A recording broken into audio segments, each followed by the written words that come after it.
주님을 아는 것이 우리의 힘입니다. 한 주간도 평안하셨습니까? 오늘 우리는 C.S. 루이스의 순전한 기독교 제3부 그리스도인의 행동 중에 도덕과 정신분석에 대해서 함께 살펴보겠습니다. 우리 대다수가 그리스도인이 되기 전에는 기독교 사회가 도달할 수 없다고 말했습니다.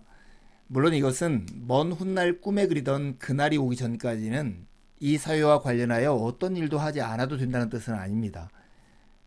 오히려 이것은 우리가 두 가지 일, 즉 첫 번째, 남에게 대접받고자 하는 대로 너희도 남을 대접하라는 원칙을 현대사회에 세부적으로 적용할 방법을 찾는 일. 두 번째, 그렇게 찾은 방법을 기꺼이 적용하는 사람이 되는 일을 동시에 해야 한다는 뜻입니다.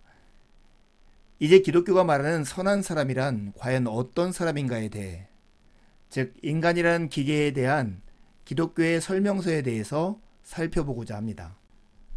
세세한 이야기에 들어가기에 앞서 짚고 넘어가고 싶은 두 가지가 있습니다. 그 첫 번째는 정신분석과 기독교의 관계입니다.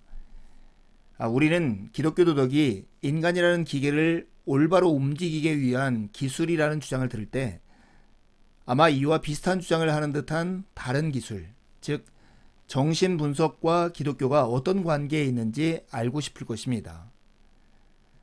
먼저 우리는 정신분석학자들이 실제로 사용하는 의학 이론 및 기술과 프로이드를 비롯한 몇몇 사람들이 거기에 덧붙여 놓은 일반적인 철학적 세계관을 아주 분명하게 구분해야 합니다. 프로이드는 신경증 치료에서는 전문가이지만 일반 철학에서는 아마추어입니다. 그러므로 신경증 치료에 대한 그의 말에는 귀를 기울여도 일반 철학에 관한 말에는 귀를 기울이지 않는 것이 분별이 있는 태도입니다. 그러나 프로이드와 다른 이들이 첨가한 철학적 요소들만 제외한다면 정신분석학 그 자체는 적어도 기독교와 배치되지 않습니다. 정신분석과 기독교의 관계를 이해하려면 도덕적인 선택의 두 가지 요소를 이해할 필요가 있습니다. 정신분석학의 기술은 어떤 점에서는 기독교 도덕과 중복되어 있고 모든 이들이 이 기술에 대해 좀 알아두는 것도 그리 나쁘지는 않습니다. 그러나 이 두 기술이 하는 일에는 상당한 차이가 있으니만큼 처음부터 끝까지 똑같다고 할 수는 없지요. 도덕적인 선택에는 두 가지 요소가 관련되어 있습니다. 하나는 선택하는 행위이고 또 하나는 선택하는 사람의 심리적 소양에서 비롯된 것으로서 선택의 원재료가 되는 다양한 감정과 충동 같은 것들입니다. 도덕과 정신분석이 하는 일의 차이는 이 두 가지가 도덕적 선택의 두 요소 중 어떤 것을 다루는가 하는 데서 차이가 드러납니다. 이 원재료에는 두 가지 종류가 있을 수 있습니다. 하나는 이른바 정상적인 재료로서 사람이라면 누구나 가지고 있는 감정들로 이루어진 것입니다. 다른 하나는 잠재의식에서 무언가 잘못되는 바람에 생긴 아주 자연스럽지 못한 감정들로 이루어진 재료들이죠.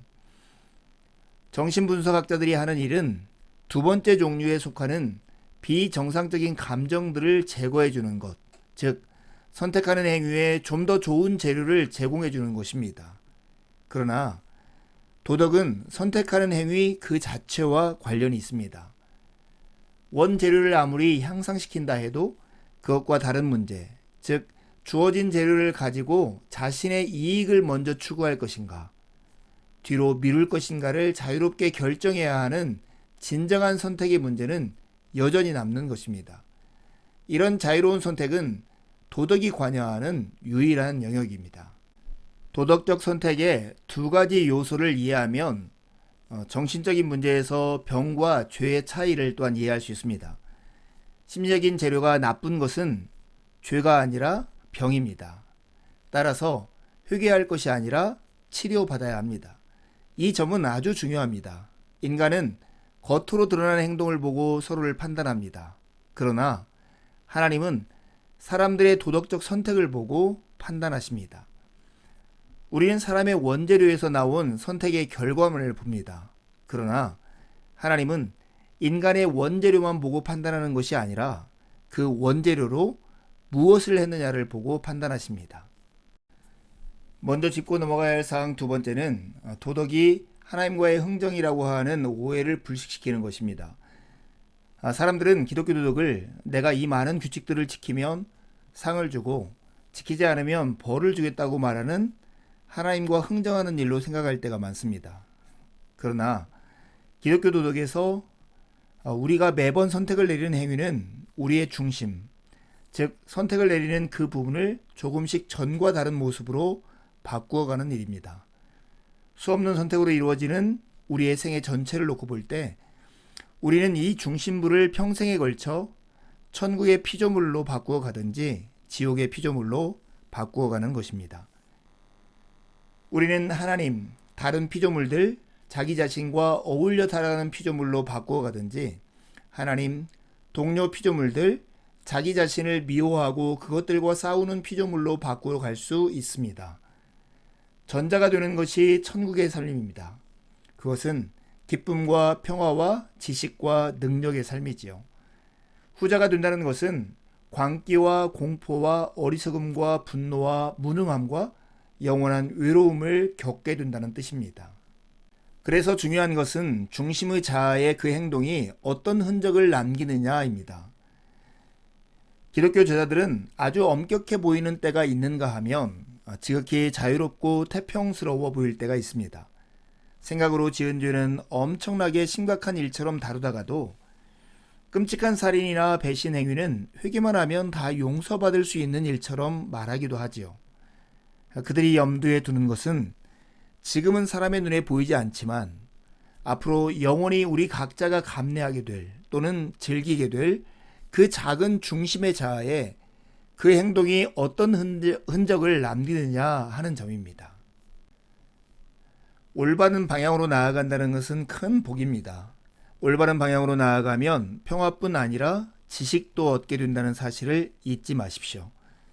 사람은 선해지면 선해질수록 자기 안에 남아있는 악을 분명히 깨달을 수 있습니다. 반면에 악해지면 악해질수록 자신의 악을 깨닫지 못하지요.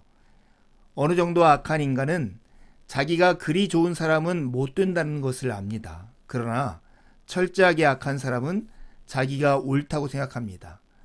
사실 이것은 상식적인 이야기입니다. 깨어있을 때는 잔다는 것이 무엇인지 알지만 막상 자고 있을 동안에는 모르는 법입니다.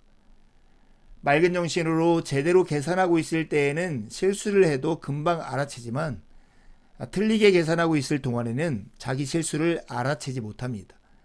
취하지 않을 때는 취한다는 것이 무엇인지 알지만 취해 있는 동안에는 모릅니다. 선한 사람은 선도 악도 다 알지만 악한 사람은 선도 악도 다 모릅니다. 이제 두 가지 질문을 하고 마치려 합니다. 도덕적인 선택에는 두 가지 요소가 있다고 말했는데요. 그것은 무엇입니까? 두 번째 질문입니다. 도덕적인 선택의 두 가지 요소를 통해 정신분석과 기독교 도덕의 차이가 무엇인지를 한번 말해 보십시오. 남은 한 주도 주님의 은혜를 의지해 살고 복된 주일에 만나 기쁨으로 주님을 예배하시죠. 감사합니다.